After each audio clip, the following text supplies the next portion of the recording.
Hello everyone, welcome back. In today's video, we would like to write a program that creates an empty list called shopping_list and add 3 items of our choice to the list. For example, apple, bread, and milk.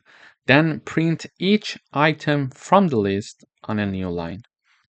To address this problem, we're going to create an empty list like this, and it is going to have no element in the beginning because it's an empty list.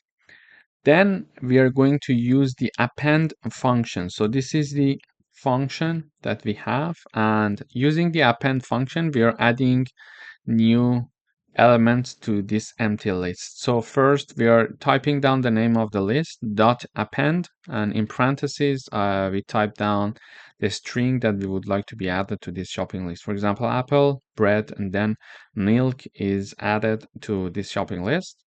And then in order to print each item from the list on a new line, we need a for loop, because if we use the print function and simply type down the name of the list, it is going to print the whole list for us and not to print each item from the list on a new line. Because we want to do that, we need a for loop, and we are going to iterate through the list, and in each iteration we are going to print one element for each item in shopping list. Shopping list is the name of the list, and item is the iterating variable that we are creating here. So for each item in the shopping list, print item. So in the first iteration, item equals apple. In the second iteration, item equals bread. And in the last iteration, item equals milk. So, and in the first iteration, it is going to print apple.